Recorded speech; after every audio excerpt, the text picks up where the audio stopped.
All right, this is the read aloud for part 2, pages 26 to 51. I'm going to share my screen and we'll get going. All right, page 26.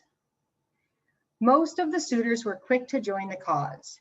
King Diomedes of Argos, King Idomeneus of Crete, mighty Ajax, Prince Palamedes, all agreed to fight for Menelaus. Others were less enthusiastic. Odysseus, king of Ithaca, schemed to escape his oath altogether. Palamedes, sent to recruit Odysseus, found him feigning insanity, plowing the sand at the shore with an ox and donkey and sowing salt in the furrows. Knowing the king's reputation for cunning, Palamedes set Odysseus's infant son directly before the ox's hooves. At once, Idaeus reined in his team, disproving his madness and revealing his ruse. He gave himself up to Palamedes and loaded his ships with soldiers. While they journeyed from Ithaca, the Trojan priest Calchas traveled to Greece to consult an oracle, who instructed him to join the Greek forces. He did so, foretelling they'd never take Troy unless they enlisted a prince named Achilles. This prince was the son of the sea god Thetis, whose wedding had been ruined by the golden apple. As her husband was human, not an immortal god, she'd sought to defend the child against death by dipping him into the protecting waters of the river Styx, forgetting that the heel she held him by had remained dry. Being partly divine, Achilles had grown to manhood in a matter of months. Terrified at learning that her son was needed by the Greeks, Thetis sent him to hide on the island of Skyros. There Achilles lived in the palace, disguised as a woman at his mother's insistence. And there Odysseus, sent by Agamemnon, finally found him. Disguised as well, as a peddler, Odysseus opened his trunk and displayed his wares. The palace women fingered his jewelry and fabrics. One, reached at once for the bronze sword he'd included. Odysseus grabbed him and tugged off his dress. The following day, eager for battle, Achilles sailed off to war. 1,000 ships from every corner of Greece gathered at Aulis for the invasion. Though Agamemnon promised his soldiers success, he knew that Troy would not easily be taken. Solemnly, he sacrificed 100 fine bulls to Almighty Zeus, beseeching him to favor the Greeks. From 100 fires, the sense of roasting meat, beloved by the gods, rose toward the heavens. The following morning, the fleet set sail. And it says 1,000 ships. That is why Helen is called the face that launched 1,000 ships. At once, Aphrodite rushed to Troy's aid by raising a gale that carried the ships far to the south toward Mysia. Upon landing, the Greeks battled the Mysians and lost hundreds of men before fleeing in their ships. Again, Aphrodite stirred up a storm, scattering the fleet like leaves. Scores of ships sank. Leaking and lost, the rest struggled to return to Aulis. Though they'd yet to cast their eyes on Troy, a full third of the Greeks had perished. Agamemnon readied his men to sail again. Yet day after day, a ferocious north wind blew. Knowing his ships would be driven far south, Agamemnon waited for the wind to change. Weeks passed. Provisions and patience ran low. At last, Agamemnon asked Calchas the cause. The goddess Artemis, answered the seer. When you last killed a stag, you boasted that even she, goddess of the hunt, could not have made a better shot with her bow. The wind won't change until you humbled yourself with a sacrifice. Then I'll offer her 2 stags, said Agamemnon, this very day. She demands more than stags. What then? The north wind will blow, declared Calchas, unless you sacrifice Iphigenia. Are you mad? Roared Agamemnon. My own daughter? Never. The evil wind held. The muttering among the Greek leaders grew almost as loud. Agamemnon felt pinned. He longed to capture Troy and gild his name with glory, but cherished his beautiful daughter. Then he overheard plans to replace him with a man of more mettle, such as Palamedes. At once Agamemnon made his choice. He sent for Iphigenia. She arrived in Aulis, having been told that her father wished her to wed Achilles. Agamemnon waited with shame, then told her the truth. Furious that his name had been used to lure Iphigenia to her doom, Achilles now strove to save her. Iphigenia, though, made no protest. My life's but a little thing, she said. Willingly will I give it up for the sake of such a noble cause. Agamemnon viewed her through tears as she walked to the altar and placed her head on the stone. The priest's heavy knife hung in the air like a hawk, and then it dove at her neck. That night, the wind slackened, then shifted to the west. At sunrise, the Greeks set a course for Troy. Over smooth seas, the fleet sailed to the island of Tenedos, within sight of Troy. The Greeks were ravenous for battle, but Agamemnon could only think of Iphigenia and the men already lost. Before spilling more blood, he sent Menelaus and Odysseus to Troy to demand the return of Helen and the Spartan treasure. The envoys addressed King Priam and his council. If their appeal was refused, they warned, the Greeks would destroy Troy. The great hall rang with bold defiance. Let the Greeks come, bellowed the Trojans. Never, they swore, would Helen be taken. Only one man, Atenor, declared that the Greek demands were just. At once he was shouted into silence and denounced as disloyal to Troy. Angry voices called for Menelaus and Odysseus to be killed. Scorned and jeered, it was only with Antenor's aid that they escaped that night with their lives. The Greeks seethed over the envoy's treatment. Bronze helmets polished, shields inspected, spear tips glittering like stars. They sailed across the strait the next day and saw the Trojans by the thousands charging toward the beach. A hail of arrows kept the ships from landing. Achilles prepared to leap ashore, but was held back by Calchas. Let another, cried the priest. The first to the land will be the first slain. This prophecy paralyzed the Greeks. At last, a soldier named Protesilaus sprang from his ship and plunged into battle.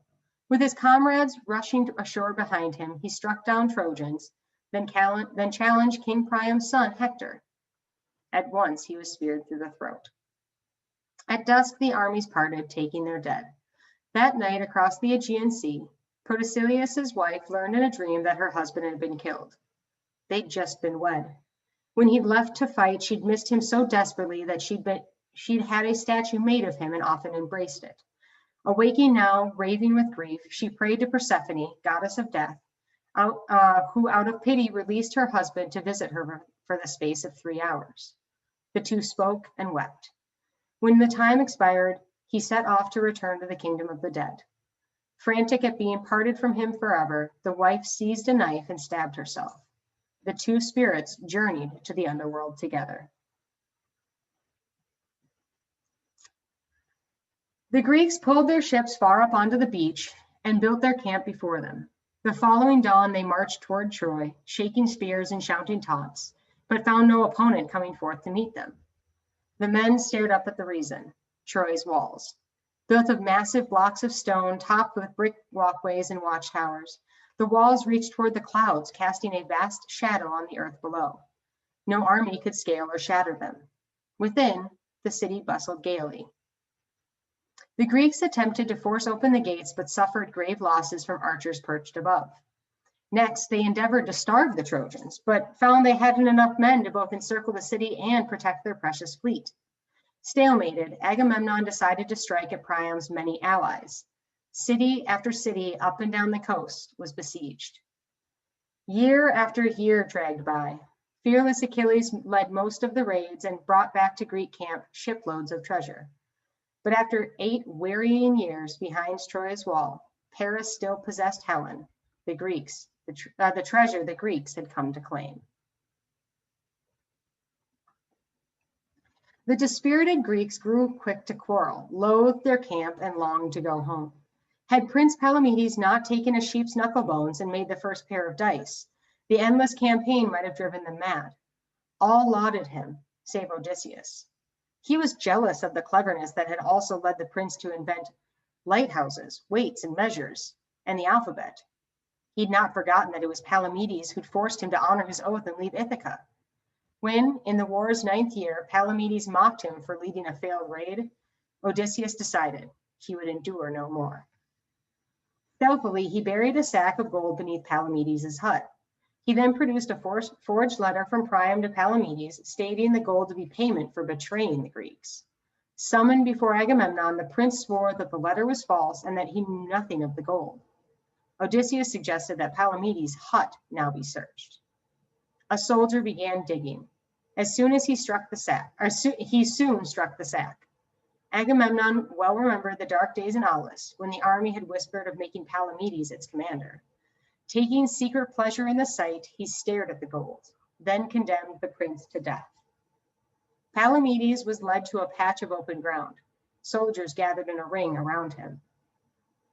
"Truth, you have died before me," he cried. The men then commenced to stone him. The news of Palamedes' execution nearly felled his father, King Nauplius. He thought of his son's noble nature and knew that the charge of treason was false. Ablaze with rage, he set sail for Troy. Landing at the Greek camp, he assailed Agamemnon with questions. He studied the letter that had slain his son and denounced it as a forgery. He accused the Greek generals of a plot, but could offer no proof of his claim. Withdrawing his ships and soldiers from Troy, he sailed away, shouting to all that he'd punish his son's foul murderers. It was a promise he fulfilled at once. Rather than returning home, Nauplius traveled south to Crete, then Ithaca, then Mycenae, and onward, visiting the palaces of all the absent Greek kings. As they'd spread lies about his son, Nauplius now repaid them in kind, informing each queen that her husband had planned to replace her with a ravishing capture he'd taken as a new wife. Desolated by this tale, a few of the women who took their own lives. Some took new lovers of their own. Others, while watching for their husbands' ships, made plans to murder their faithless men upon their return from Troy. Like Nauplius, Achilles believed Palamedes innocent. Unlike the other Greeks, he wasn't afraid to say so. His love for Palamedes turned to hate for Agamemnon, whose parceling out of captured booty now maddened Achilles past bearing. Not once have you risked your life in a raid," he brazenly condemned the commander. "When have you crouched in the cold half the night, waiting for the moment to attack? What men have you slain? What wounds have you suffered? Yet you take the largest share of the spoils, while we who fight get next to nothing." "I take what I'm due," cried Agamemnon. "I am the high king. Remember it, Achilles, and remember that you're no more than a prince. Now leave my sight at once." The choicest plunder brought back by the Greeks wasn't fashioned of gold or bronze, but of flesh. Her name was Chryseis. Beholding her beauty, Agamemnon claimed her at once as his slave. He was so enchanted by her shape and her smile that when her father, a priest of Apollo, arrived and begged to buy her freedom, Agamemnon refused the holy man and threatened him with a beating if he returned. The priest appealed to Apollo for help. Furious with Agamemnon, the god took his silver bow and rained plague-tipped arrows upon the Greeks. The sickness spread quickly. Men died in hundreds. Day and night the funeral pyres blazed. When Agamemnon demanded that Calchas tell him the cause, the seer feared to answer. Boldly, Achilles vowed to protect him. "The cause lies with you," Calchas told the king. "You must give up Chryseis, or Apollo will slay us all." "Wretch!" exploded Agamemnon at Calchas. "Your prophecies bring me only grief." Afraid, however, that Calchas was right, he agreed to return the girl, but declared he'd replace her with a slave of his choosing, one equally as attractive, Achilles' handmaiden, Briseis. "Greedy, dog-faced thief," thundered Achilles. "You recruit me to fight, then rob me of my spoils. You're no better than a brigand. I owe you no service. I swore no oath to Menelaus. Let the Trojans overrun the camp and drive spears through your haughty heart. I'm going home." "Be off then, coward," shouted Agamemnon. "I won't beg you to stay or miss your insolence. But be warned that my heralds will visit you this day. And as certain as I am the high king of the Greeks, you will give them your fair Briseis." Achilles yanked his sword from his sheath. Instantly, Athena alit. Visible only to Achilles, she clutched his arm and turned him from bloodshed. "Do not sail home," she counseled him.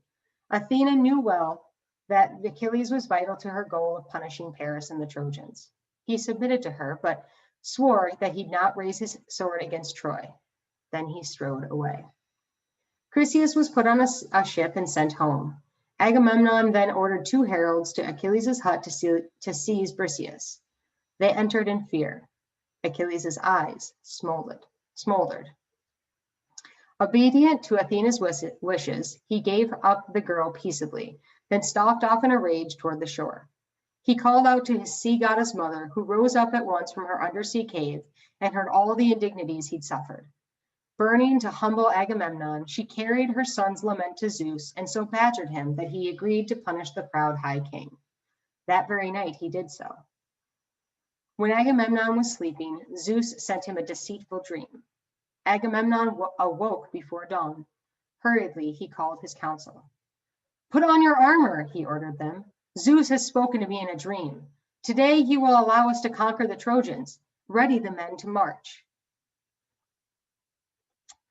And that is where we are going to stop for this reading. So we are just left off on Agamemnon being sent a false dream from Zeus, and they are beginning to battle. All right, that's the read aloud for part 2.